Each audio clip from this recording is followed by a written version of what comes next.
it by Benning. Darnell Nurse left it in the corner, gets up center. Perry scores! Corey Perry! William able to shake away from Solani. It's given away to Solani around in front. Score! Teemu Solani with the steal. And the fans want one. Score! Off the floor! On the board! Paul Kariya!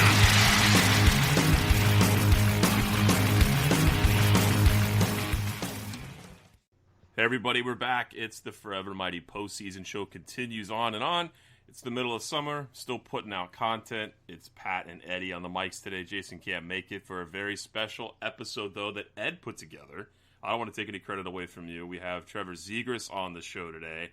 Ed, you got the opportunity to sit down with him, that and you made it happen because apparently Jason and I can't figure out our schedules when we're working. But thankfully, someone back east was able to line things up, right? You're that guy. Yeah, it was great that we were able to do it. We usually interview a couple prospects each year, but this one was extra special. The Ducks season this year was so disappointing, and the lone bright spot that we had was the Ducks being bad enough to get a top 10 pick, and the fact that Trevor was nice enough to join the show and answer all of our questions. He's at Boston University right now, just kind of seeing what it's going to be like for the start of next season. So he was nice enough to take time out of his day to come on and answer our questions. And it's a great interview. It was a lot of fun. He's a great guy. So I hope you guys enjoy. Yeah, no, definitely got that. But stick around after the interview. We have just a little bit of Ducks stuff to talk about. Eric Stevens still pumping out content. Ducks are still signing some players here. So we have some minor stuff to chat about after the interview, but stay tuned. We've got a very special guest joining the podcast tonight. Anaheim Ducks 9th overall selection in the 2019 NHL entry draft. Trevor Zegras is here. Welcome to the show, Trevor. Hey, thanks for having me. How you doing? Not too bad. I mean, how's everything been for you since the draft? I mean, have you had any time to unwind at all? It's kind of been a hectic couple weeks. Yeah, I mean, I've kind of been bouncing around from the draft. Obviously, we had development camp right after that. And then from there, I flew right to Boston University, where I'm taking a class right now. So, I mean, not too much time to unwind, I guess. But, I mean, I'm doing my best, so. Yeah, I mean, it's pretty hectic. A lot of time building up to the draft, right? I mean, you grew up playing a lot of sports, eventually narrowed it down to hockey and lacrosse. What was it about hockey that just seemed to click for you? Well, I think first and foremost, I think I was the best at it. I mean, from a very young age, I had a strong passion for the game. I love watching hockey. I don't know. I just think it was just kind of in my DNA as a little kid. I kind of stuck with it. Yeah, and you grew up in New York, and I believe you're a New York Rangers fan, right? How invested are you in the sports teams in the area? I mean, there's a lot of sports teams to choose from. The Knicks, the Nets now in basketball. You get the Yankees, you get the Rangers, the Islanders. How invested are you still in sports teams in the New York area? Yeah, I mean, obviously, I'm a huge Giants and Yankees fan. Growing up, I almost felt like I was a part of the Rangers organization. My whole family loved it. But I mean, obviously now as I'm older, I probably watch more players than teams these days. Yeah. But I mean, I'm still kind of a Ranger fan. I mean, it was obviously a really important part of my childhood. So still a Rangers fan at heart, but you gotta kind of root for the Ducks now. You got a little bit riding on it. So exactly. I mean, you've probably been asked this question a million times at the draft, but take us through that moment when you found out you were picked by the Anaheim Ducks and the emotions you were feeling. Yeah, I mean, it was kind of surreal just to hear your name called. You really don't know what it's going to be like until you hear your name. But I mean, it's definitely, I guess, anxious sitting there, not knowing where you're going to get picked, and obviously getting picked by the Ducks was obviously very exciting for me, just because it's in California. I mean, really nice area. So I think my time at development camp was pretty cool, just because I'd never been to California before. But I mean, yeah, obviously just really exciting. Yeah, and now that you can sit back and kind of reflect on that day, how hectic is the whole process? I mean, having the whole build-up before the draft, then you get your name called, you're straight into interviews, and then you're shooting promotional videos for the team. How crazy is that whole entire day? Yeah, I think right after I got picked, the lady, I don't remember her name, but she was basically like, good luck, because I think it's called like the gauntlet, and it's crazy. You're going from place to place. I mean, you're doing interviews every 5 seconds. but I mean, it's kind of what you want, so I wouldn't really change it any other way. I mean, you're doing it for an NHL organization, so I think it's pretty cool. Exactly, and you had that moment to share with your teammate and friend Henry Thrun. You guys could eventually play on the same team in the NHL. How cool is it to kind of share that moment with a buddy? Yeah, well, I mean, I've known Henry since I was a little kid playing against him. I mean, I'm driving up to Boston every other weekend to play him. So it's funny how it all worked out in the end. But I mean, really exciting for him and me. I think we were basically roommates for that past 2 weeks. So it was really cool.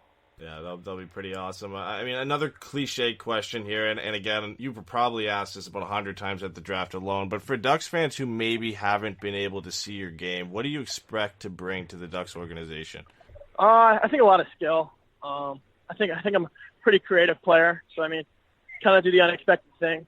But I mean, I'm just really passionate about the game, so I think I could bring a lot to Ducks fans and the team. So probably just exciting player, I guess. What is it about Patrick Kane that makes him a player you idolize your game after? And can you imagine eventually lining up across from him in the next couple of years? Yeah, I mean, that's definitely going to be marked on my calendar if that time comes. But yeah, that should be really cool. I mean, I just love the way he sees the ice and his ability to stick handle and go through guys. But I mean, yeah, I think he's a guy I've looked up to for a long time.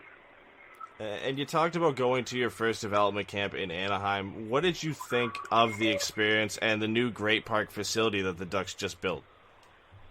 Yeah, that place was incredible. I mean, the locker room alone in the training facility was one of the nicest locker rooms I've been in. But I mean, that place is first class. Obviously, the new weight room and everything was unbelievable. So that was really nice. And what was your experience like at development camp, getting to meet a lot of the other prospects and sharing again that moment with your friend Henry and just kind of taking in that entire moment? Yeah, I think like you said, just kind of take it in. You just try and learn as much as possible because it's a quick week. But I mean, like I said, it was our first time to Southern California, so we both got some pretty nice cans. So pretty cool.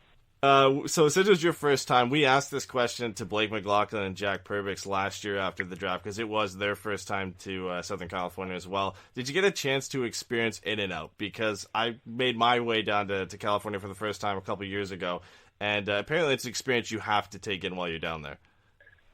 I'm not sure if it was called In-N-Out, but I went to some like fast food place. It was like right on the water. It might have been called like Ruby's or something. I'm not sure what it was called, but it was fantastic. It was a great view, so. Apparently, In-N-Out has to be the place you have to go down there. I don't know. I've been told. So. Yeah. I don't know. I'm going to check it out. We'll see. The last day of development camp, you got a chance for the fans to come and watch. Did you get a chance to interact with many Ducks fans, or was kind of closed off? No, yeah, it was kind of closed off. I mean, I wish. I think that would have been pretty cool. I think a lot of people came out and showed support, so it was definitely awesome.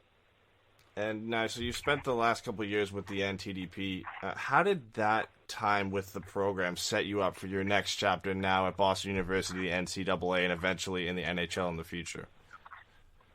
I think first and foremost, I think like my maturity. I think I grew up a lot. That place kind of forces you to grow up, whether you like it or not.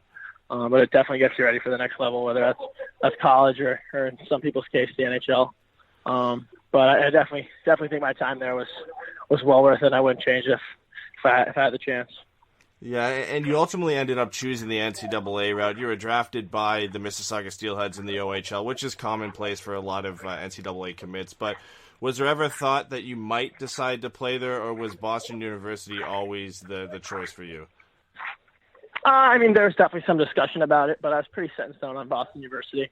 I just think that's the right place for a couple reasons, and I'm kind of sticking to that. So.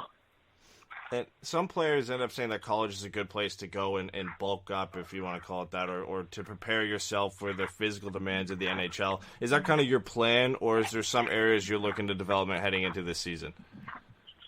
Well, I mean, I definitely think that's a big part of it. I think working out all week and the games on the weekend. I think that's kind of the best way to get stronger, I guess. Maybe you're not getting that same kind of weight training in the OHL, but that's something I definitely think I want to work on is getting stronger. So I think that's a big part. How long do you think you'll stay at BU? Do you think you're going to go there for the year and then see how it ends at the season and maybe join the Ducks, or are you looking to maybe stay there a bit longer? I think that's a decision for another time. I don't really think you can put a timeline on it. I think it's got to be a mutual agreement between you and the team. Kind of see where you are, where you can fit in. But I think that's a decision for a time down the road. So. Right. Yeah. Just go and enjoy the season now, and then kind of think about that later on. Exactly. When you get to be you'll be going against some former teammates who've committed to Boston College, including your friend Spencer Knight. What's it going to be like having to shoot against him instead of having him in the crease behind you? Well, I think if you want anybody to shoot against him, it's me. I know all his weaknesses. But yeah, no, it's going to be definitely weird seeing him in the other net. I think I've been playing with that guy for like 10 years now, so that's definitely going to be weird. Yeah, you got a lot of guys from the NTDP program going to the NCAA, and you guys were part of such a historic program this year with 17 overall players being selected in the NHL draft, which broke an NHL record. How does it feel to be part of such a special group and also share it with your best friends at the same time? Oh, I think maybe right now, looking at it, you don't think too much of it. But I think when I'm a little bit older, looking back on it, seeing how crazy that number is, I think it's going to be pretty cool one day. But yeah, definitely something I'll remember for the rest of my life. Being friends with a lot of these guys, I mean, everybody's still competitors. What was the internal competition like on the team throughout the year? Yeah, it's pretty crazy. I mean, practices were like games. I think that's where everyone made their strides in improvement. Even the guys that didn't get quote unquote, I guess, picked in the first round are the top guys. I mean, those were the most important guys, I guess, in practice. Because you need to have that competition up and down the lineup. So I think it was definitely an awesome environment. Whether you know it or not, it can reflect at it at this point in time. You and Alex Turcotte now have become part of one of the biggest and meanest rivalries in the NHL. Has it set in that maybe one day you'll line up against each other and in such a heated rivalry? Yeah, I mean, I told him we might have to drop the Mets game one just to give the people what they want. But no, it's gonna be funny. I think Ducks Kings is a great rivalry, and I think me and him will have some fun with it for sure. For sure. I'm sure the fans will too. You both are attending the World Junior Summer Showcase with a bunch of your former teammates and also a few of the Ducks' current prospects. Does it take some of the pressure away from camp, knowing that you're going to know most of the guys there? Yeah, I mean, I wouldn't really say too much pressure, I guess. I mean, it's going to be at the rink I just played at for 2 years. I'm going to know most of the people that are going to be there. So I think I'm just going to try and have fun with it, take in as much as I can. Like I said before, kind of just put my best foot forward. Right, and it's leading up to the World Junior Championships, which is still about over 5 months away. Is it hard not to look forward to that and think what it would be like to represent your country again in such a big tournament? Oh, yeah, I mean, I definitely think about it. I mean, growing up, I think that's the tournament you always put on the TV or around Christmas time with your family. So, I mean, that's definitely something I've been looking forward to, and hopefully I get the opportunity to play in it. Some players go their entire career without the opportunity to represent their country. How special is it to wear the USA colors, especially when it comes to international play? Yeah, I was very fortunate to make the NTDP and wear the USA across my chest at such a young age. But I think it's definitely something that I'll remember the rest of my life, and very fortunate I got that opportunity to do. And last question I got for you. When you were at development camp, did you have a chance to meet Ryan Getzlaf or meet any of the coaching staff? And what are your feelings about eventually getting the chance to line up with what is going to be considered probably one of the best players in Ducks history? Yeah, no, I actually, Dallas Eakins actually ran our practices all week. Got to know him pretty well. He's a really, really good guy and a really good coach. I saw Ryan Getzlaf walking around, but I didn't get a chance to meet him. But I mean, there were players coming in and out of that place. So I mean, it's definitely cool to, I guess, familiarize yourself with them and put a name to a face. So it's pretty cool. Well, listen, Trevor, we appreciate you taking the time to come on the show, and best of luck this year at Boston University. Yeah, great. Thanks for having me. All right, welcome back. That was our interview with Ducks' 9th overall draft pick in the 2019 NHL entry draft, Trevor Zegras. Got to thank him again for coming on. I mean, him taking his time out of his day and out of his busy schedule to come on the show was great. Great interview. Hope you guys enjoyed it. We've got some more interviews with prospects coming up too. So this wasn't just a one-off. We've got a bunch more coming. Yeah, no, that was awesome. Again, Ed, thanks for getting that together, and thanks, Trevor, for coming on the show. Like we said, we really appreciate it. But we do have a little bit extra to talk about here, and I think we should probably start with the opportunity for the Ducks to reveal a third jersey. They did this last year, and they did it at the Orange Alliance beach party. That's coming up again here in a few weeks. Do you think that's what's going to happen again this season? I mean, it could be, right? Like, it would so be the Ducks, right? Like, oh, surprise again. Yeah. Well, they need one, right? Like, Yeah. everybody has. I mean, they don't technically need one, but everybody has a third jersey. The Ducks usually have a third jersey, unless, like, I feel like if they don't, we're just going to assume that it's going to be the same one as last year. But there was rumors, I think from Aesthetics way back, beginning of either last season or the season before, that the Ducks were thinking about switching to orange for their home jerseys permanently. I haven't heard anything since way back when those rumors came out, so I don't know if that's actually going to be true. I doubt it. But I would like to see some sort of jersey reveal. That would be nice. It would kind of jumpstart the season a bit. It gives us more content to talk about on the show if we've got a third jersey to break down. I hope so. I hope it's not the same. I did enjoy last year's, but I thought that was supposed to be just the anniversary thing, and that was it. Yeah, I don't really think they're going to put a new one out. I know there's a little bit of a rumor rolling around about it maybe being another third jersey because they don't have one. But I don't see it. It hasn't been any sort of like, any sort of piece of information on the web that comes up when you type it in. There's like no rumor about it anywhere online. People are just assuming because we need one or they don't have a third jersey. And it's the Orange Alliance beach party again. That is going to be the day that they're going to do it. I just don't see them pumping one out. I think they're just going to roll with what they had last year for sure. I don't know though. Like I swear when they talked about that jersey, and the way it was built and the way it was set up it was for that anniversary, and because they were linking together. Paul was getting his jersey retired, and Scotty was getting his jersey retired, and they're from the two different eras of the Ducks, or the Mighty Ducks and the Anaheim Ducks, and you had the kind of mixing of the two jerseys with the older colors and the black, and the older logo with the orange in it. Like, it felt like it was only for last season, and honestly, I would like it a lot better if it was like a limited edition for the anniversary season. Like, it would make more sense to have the jersey like that and then have a different one for this year. I wouldn't hate it if they brought it back because it was popular, but again, if you want to make money, it doesn't take too much work to design a third jersey. People are going to buy it. People bought the last one like crazy, and people are still split on it. Some people liked it. It grew on people. It grew on me. I didn't like it too much in the beginning, and then I ended up getting one. I think it's an opportunity here to maybe go in a different direction and bring out one that people are going to really like.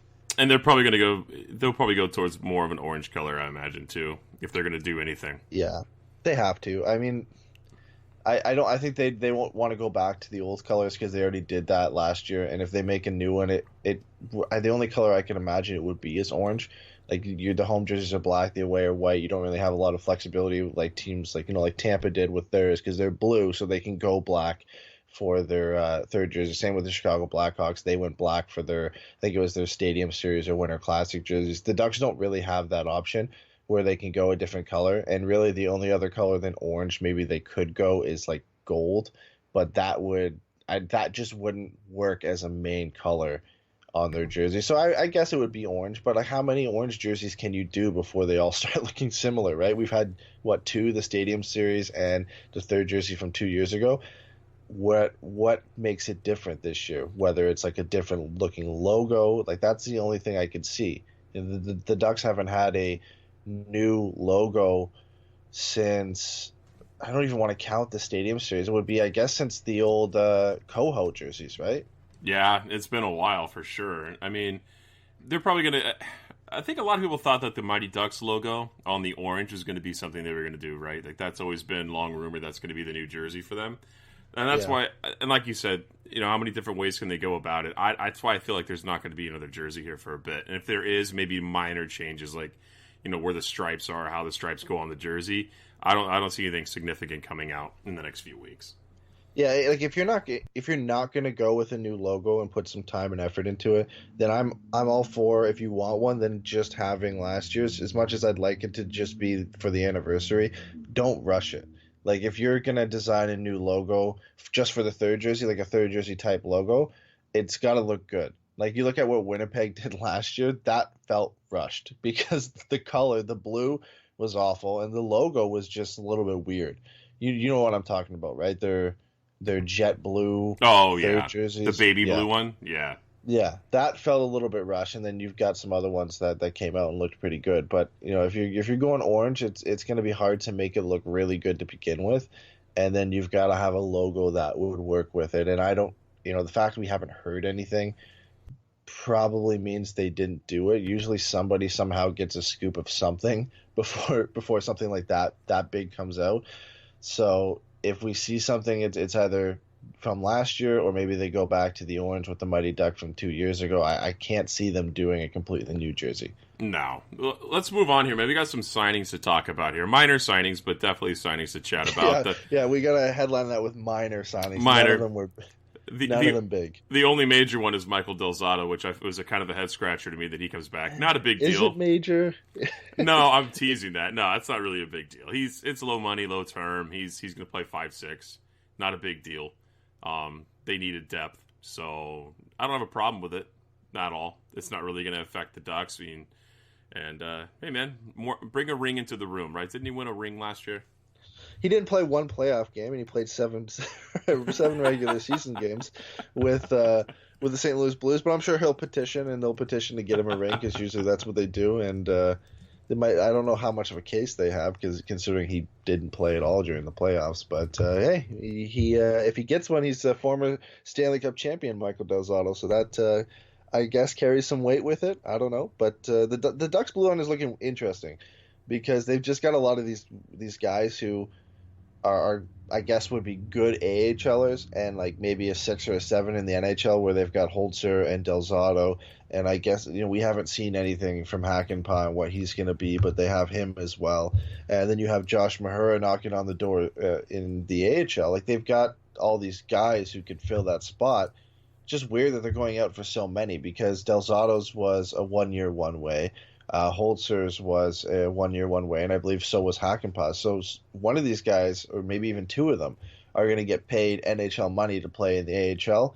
The Ducks don't seem to care usually too much, or the Samuelis care too much about paying these guys NHL money in the AHL. It's good for them if the goals are good. They make money if the goals are good, so it's not a big deal. It's just weird to see them going out and getting so many of these types of guys. Yeah, the funny thing about Del Zotto, and you know what? I mean, I understand I'm not an NHL player, and I've never been on a team like, I'm nowhere, not even close. The closest I'll ever get is Xbox. But it's just funny how he didn't play a playoff game, and NHL.com has a video of him jumping from the edge of his pool, the Stanley Cup above his head, into the pool. Just Do they actually? Yeah, there's a video of him jumping into the pool with a Stanley Cup. Yeah. Oh my goodness. Well, I mean, he's another left shot D, which is definitely interesting. But when you look at, we talk about how for a while the left side is really deep. But for like a 5'6" guy, they didn't really have much depth other than the younger guys. Like it's Lindholm, Fowler, and then you get Larson and Gooley and Mahura. So you got three really young guys all on ELCs that you can move it up and down easily. And Del Zotto kind of becomes that third option if if Larson isn't working out and you want to give him more time in the AHL, or same for Gooley, or you want to keep Mahura down there. You now have that number, or I guess that 5 on the left side, where you can put him there, and you're not where you can develop the younger guys in the minors. So it gives them a little bit of flexibility there that they didn't really have. Del Zotto's not really a veteran at 29, but they didn't have that guy that you could put down there that wasn't one of the younger kids. Yeah, I don't think it's a bad option. Not a big deal there at all. I feel like it's $750K. No, like, it's fine. It's totally fine. We need the depth. Not worried about it at all. Andreas Martinsen, that was he signed a 1 year 2-way contract, so he makes $750 in the NHL and $250 in the AHL. Just seems like he's going to start with the goals, especially with how logjammed the wings are. If he does come up, he's probably a fourth line guy, but I don't even see how he gets called up above some, Maxim Comtois if he starts down there, Isaac Lindstrom. He seems like a guy who will probably play in the AHL most of the season. He kind of did that last year. He split time between Chicago and Rockford, but he played 24 games with the Blackhawks and 38 with Rockford. I think it's more of a more of a bigger gap with the Gulls in Anaheim. Like if he comes up, he probably plays like 5 or 10 games this year. Yeah, again, it's not a huge signing, but it's more or less an AHL signing. That's all it's going to be. They're not going to bring him up over the other kids, and it's not like he's a young kid either. He's 28 years old. He's had plenty of time in the NHL. Played, like you said, played for Colorado. He's played for Montreal. He's played for Chicago, but he's not an impact player. He's a fourth line guy. Yeah, and I mean he'll be a good player in San Diego. Yeah, like he for had, sure. I think, I don't mind 14 points in 38 games. He's not, a volume scorer at any level, but he provides a little bit of grit and a little bit of size down at the AHL level, where they lost some of those guys. Like Adam Cracknell moved on and went to the KHL, so they lost a bit of size there. And Cracknell was a better player than Martinsen is, but when you look at the Ducks bringing in some scorers down there, Antoine Moran's coming up. They brought in Paul Uralski, Blake Pytela, Chase DeLeo. He just re-signed before arbitration, so they've got him as well. And with Comtois, and if Kosela comes back, and Isaac Lindstrom, and if Sherwood starts down there, or Jones, like they've got all these scorers. They don't really have that third line or fourth line energy guy down there right now. So it's not the end of the world. And he comes in at 1 year, 2-way. Like he'll be paid $250K to play down there. It's not a big deal. No, not a big deal at all. And with the amount of guys that, good Lord, just fled San Diego or weren't re-signed, you got to restock that pool. You have to get depth back there. Yeah. And I think, some of the guys, Kevin Waugh leaving was a little bit disappointing. But again, when you have a lot of younger guys who are supposed to start down there, and you'd probably rather give Maxime Comtois or Jones or Sherwood or DeLeo or any of those guys I already mentioned, you'd rather give them top 6 minutes, I think, at this point than Kevin Waugh. And I'm sure Kevin Waugh himself would rather go to an organization where there's a little bit less of a logjam that he could possibly move up in the lineup. So when you bring in a guy like Martinsen, it's obviously less of an impact than what Waugh or Cracknell bring, but he kind of knows where he's going to be, and where he's going to be, where he'll spend most of the year on like a third line in the AHL, and that's fine with both the organization and with the player. You're like, oh, boo-hoo, we have an embarrassment of riches here with a bunch of young prospects coming up. It's just the way it works. Like, no, exactly. Oh, woe is me. It's like, oh, man, we have so many good guys, we can't play some of them. Oh, what are we going to do? Yeah, well, we have so many young guys, we're not going to be able to play some of them, but let's go out and get Nick Deslauriers. And to protect the kids, man. To protect the kids. Yeah, that's why the Oilers went and got Lucic, is to protect Connor McDavid, and that worked out great. Yeah, at least Nick much Deslauriers larger scale for sure. Just saying. Yeah, Deslauriers making $900K, Lucic making like $6.5 million. So Lucic is one of the worst contracts in the NHL by far. Yeah, so I'll not take comparing the Deslauriers two. for that. Just kidding. Last guy was DeLeo. We briefly mentioned him, but he avoided arbitration with the Ducks and re-signed for $750K, 1 year, 2-way contract. More, I guess, at this level, it's kind of still a prove yourself contract that he only signed for 1 year, and both for him and the team, they're saying almost prove that you're valuable and that you can stick around. And he's probably going out there trying to prove that he can make the NHL and make an impact. So a little bit on both sides there, I think. And the 2-way protects the Ducks a little bit, but that they can pay him a bit less while he's in the minors. I like it because he put up 55 points in 66 games last year. So he's a good first or second line center in the AHL next year. Whether they move him to wing or not, it all depends. But you've got him. He's still 23 years old, and he killed it last year. I think you got to re-sign them. He's one of the dynamic players down in San Diego for sure. Yeah, exactly. And when you look at down the middle, they have some options with him and Moran and Paul Uralski and Lundestrom if he plays down there. So they have some pretty good center depth, or even Sam Carrick as well. So they've got about 4 or 5 guys that they can play at center, and Carrick can move to the wing, DeLeo can move to the wing as well, Paul Uralski, like Moran, they're all guys that can play center and wing. So they've got a lot of options to move these guys around. And even with the Gulls losing Steele and Terry and Jones likely, they've brought in some really good, interesting replacements that they're still going to be a good team next year. They honestly might be better. The blue line will be a little bit worse, but up front they could just be just as good, if not better. And in goal you've still got Boyle, and now you have Stolarz as well. Bob Murray has done a pretty good job of making the Gulls competitive again for next season. Yeah, no, he really has. This is a good signing. He's a small kid. And he's a California kid, so you got to keep him. That's how I felt about it. But no, I'm just surprised at how effective he is and the way the NHL is going. I mean, the guy's 5'9" listed on Hockey Reference. Maybe they added an inch. He's not a very big guy if you've ever seen him in person. I think they did. They might have. But no, it's amazing the way the NHL has kind of turned on from being these big 6'2", 6'3", 220-pound kids to now, you're going with these smaller, faster guys, even at pivot, which is, most of the time when you're talking about a guy, you want him at least be 6 foot and, close to 200, 210 pounds. And, this guy's being effective in a really rough AHL, right? I mean, those guys in the AHL try to take their head off, and he's 5'9" and ultra effective. So, good they brought him back. I think he does have a chance to maybe pop up this season with the Ducks. We'll see what happens, but I'm really happy he stayed here. Yeah, he played one game last year. There's a chance if there's injuries that he might get a shot, but the Ducks have so much depth now up front. Even like we said, adding Nick Deslauriers and then Derek Grant, I have even as a spare forward as well. And then you have Comtois, who could start down in the minors, and Lundestrom, and then Sam Carrick came up a bunch last year as well. So I would like to see him get another shot at some point, but not if he's taking a spot from a guy that's playing a little bit better, or a guy we'd rather see it, and made Maxime Comtois. I'm fully comfortable where he can come up and play and be an energy guy and make an impact in a bottom six role if they need him to. But then at the same time, like last year, I'm comfortable with him staying in San Diego and being a real asset to their hopefully long playoff run. Yeah, let's before we wrap, we got a couple little tidbits to talk about here. Did you want to start with Cam Fowler, or did you want to go with Eric Stevens? Couple of biggies here to end the show. Yeah, let's go with Eric Stevens' article where he predicted the roster for next year.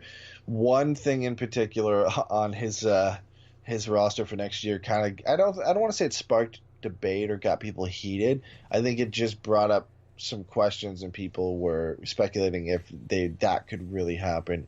And that was having Sam Steele as the number one center and bumping Ryan Getzlaf to number 2. What do you think? Like, the main question and concern I think around that was, is Sam Steele ready to be a number one center? And I honestly feel like I don't think Stevens had him there because he thinks he's a number one center now, more so just to give him the opportunity and take some of the pressure off Ryan Getzlaf.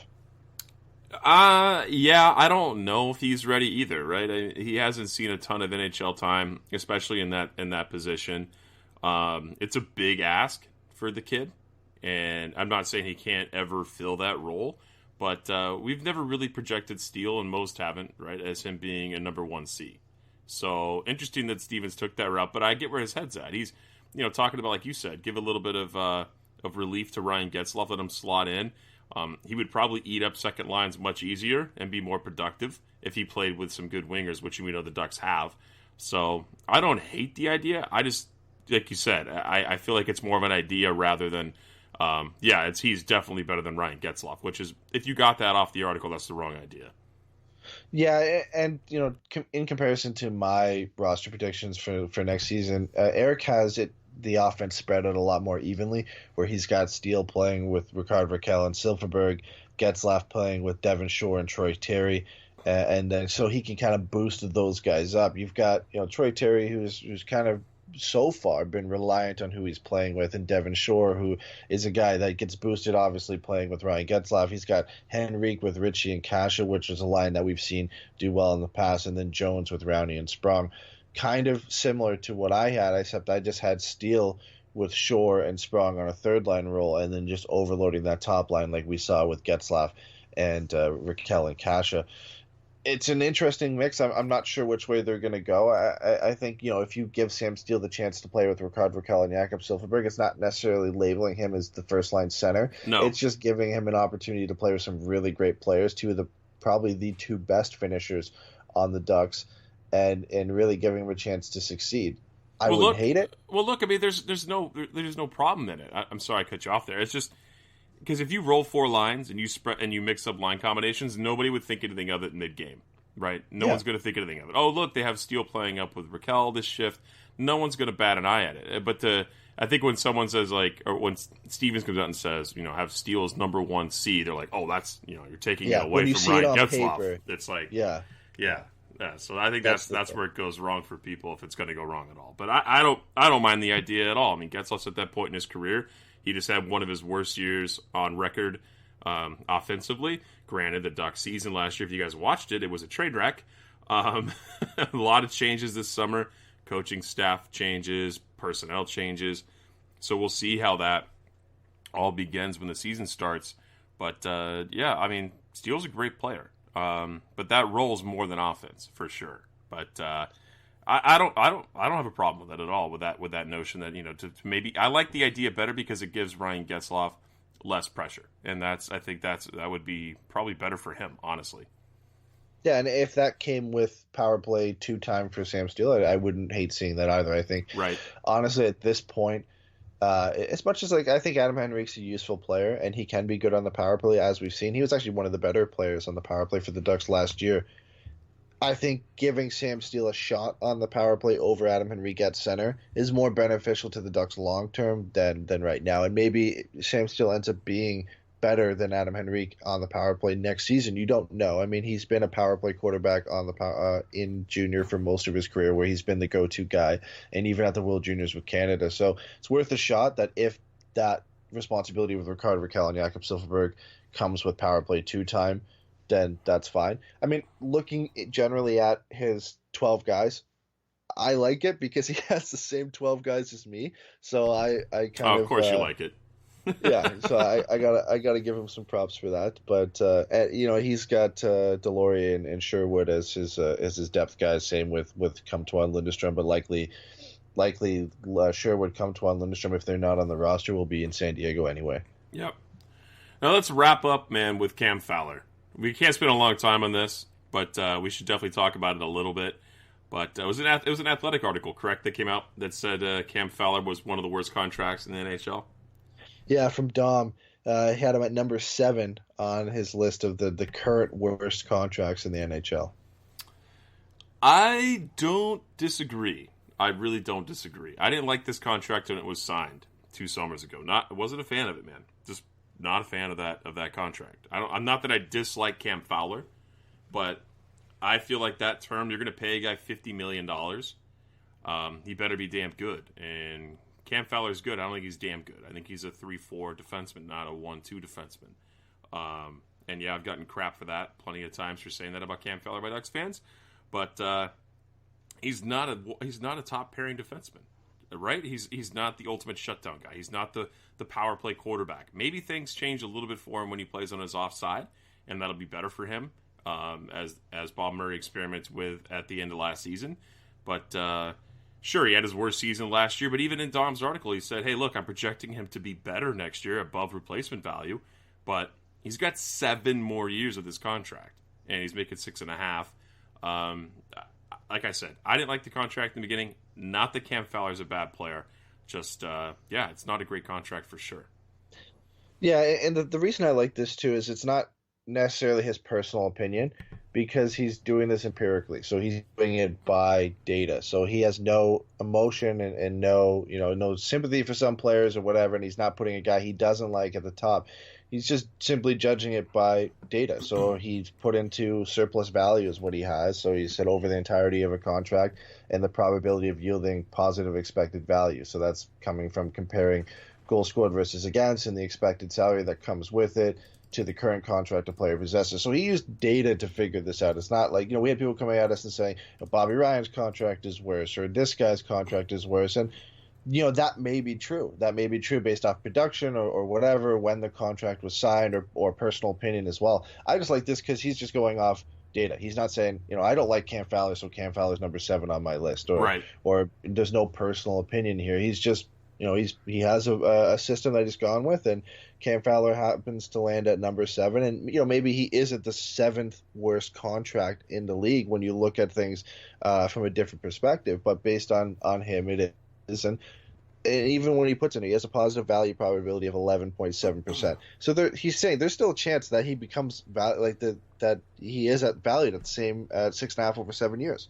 There is still a chance that he can fulfill the value on the contract. Just right now, he isn't, and the surplus value was like $35 million, negative $35 million that the Ducks would be losing based off of what he's actually worth. But I don't want to hate on Cam Fowler. No, that's not what we're here not for. hating on him. I think, yeah, he has a place on this team. He is a top 4 defenseman, but 6.5 is a little bit rich. I think when we were looking back on this, we said he should make somewhere between 5.5. Obviously, the cap's gone up a bit, and if he went to free agency right now, he would probably make 6.5, if not more. Right, when you look at what some of the guys are getting right now, but from what he brings to the team, it's tough. Right, he's had a couple down seasons, but so have the Ducks. His main plus generally has been being able to move the puck up the ice and get clean zone exits, and that has kind of steadily gone down over the last 2 seasons. So he is due for a rebound, hopefully on a better Ducks team. And if the Ducks utilize him correctly and actually put him with somebody that can help him out, he has never really ever been with anybody that's really, I don't know how to say it, like anybody that's really benefited him or complimented him. Complimented his style of play, other than Brendan Montour for a brief period of time, and then they never put them back together. And then Montour obviously got traded to the Sabres. Gooley and Fowler look good together, so hopefully we get a little more of a taste of that at the beginning of next season. But I want Fowler to do well. I really do, but I can't dispute him being number 7 on this list because it isn't a great contract, especially because it's 7 years as well. Yeah, and that's tough. Like you said too, a lot of it has to do with what's going to help him and make his role easier. He was paired often with guys who would just anchor him, right? I mean, BXA, anchor him. It's just you can't Boschman. Yeah, it's unfortunate. Those guys were past their prime, and Cam was charged with trying to carry the load. But top end defensemen and like the top pairing defenseman is Chris likes to battle me on all the time. They still persevere through, still put up large amounts of points, can still quarterback a power play. That's just not Cam. That's fine. Cam Fowler is a great third defenseman, I feel like, on this team, and there's no problem with that at all. No, there's no problem with it. It's just right now he's the highest paid defenseman, and I think we can all agree that Hampus Lindholm is the best player in this team, but that's just how it works when your contract comes up at a certain time. Oh, well, you said best player. You got to correct the best defenseman on this team. Okay, yes. So Hampus is the best defenseman on this team. Some might say Gibson's the best player on the team. Well, yeah, 100%. John Gibson's the best player on this team.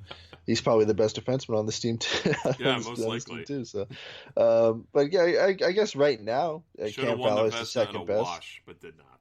Oh, easily. We've talked about this a million times, but John Gibson should have easily. I don't know, won the Vezina. He should have got a nomination. He should have won. And when you look at the final voting, he got completely screwed, which was insane. Yeah, Bobby gave him that third place vote. He got 1 third place vote. Yeah, 100%. That was Bob Murray.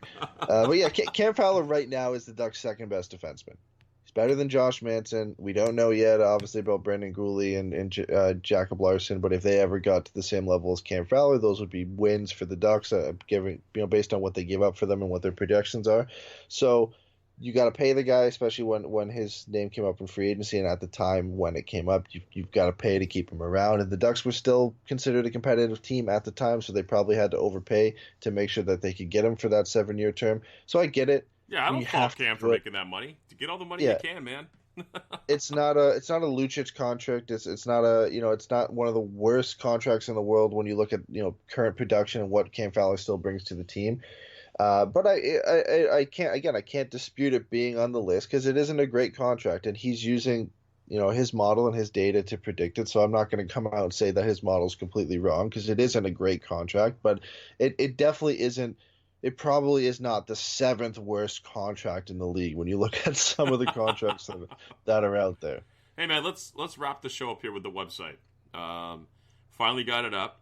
Still tinkering with it. The only unfortunate thing is that we can't get the depth chart to work on mobile. We don't have the money to do the what do you call it? The custom coding on the back end to make that user friendly. So yeah, we had it big enough so that you could see it on desktop, but then Google didn't like it being too big for mobile, so we had to shrink it a bit. Yes, but you can still see, if you open it and load it up now in most browsers, you can see about 75% of it, and then you can just scroll down and use the scroll bar, or you can just highlight a small part of it and then use the arrows to key over. But you can see the main important parts right now. like the contract data, the draft data, all the positional stuff, the bio, where they're acquired. If you scroll over a little bit, then you can see the points, and if there's any player news or injury news, you can see it all there. It's still accessible. I urge you not to view it on mobile, because it's not a pleasant experience to view the draft chart on mobile. If you want to go look at the depth chart, definitely do it on the computer.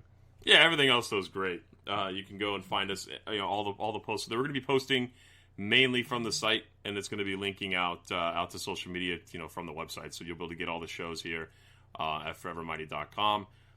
Anything you want to throw in there, man, before we take off? No. Well, I mean, like, other than that, like, if you want to find out where to listen to the show or watch the show, that's all on the website as well. Eventually, we're going to have merchandise that's going to be up there. It does say, somebody asked us about the pre-order button that's on there. We're not in the process of setting up pre-orders, so that button is just static, and it will take you back to the merchandise page. So if you are wondering why the pre-order button doesn't work or take you anywhere, we haven't set that up yet. But that hopefully will all be set up by the fall, by the beginning of the season, we would hope. Yeah, no, we can definitely do that. Yeah, we can even probably have that. I got something we can talk to you about here off the show. I got to tell you about here, but it'll come sooner than later. Things are in the works for that for sure. Yeah, so if you're wondering why the pre-order button or those buttons on the gear page don't work, it's just it's not your browser, it's not anything. We just haven't set it up yet, so that'll all be coming soon. Yep, that's it. Thank you guys so much for listening. Thank you, Trevor Zegras, for coming on the show, and we'll talk to you guys soon.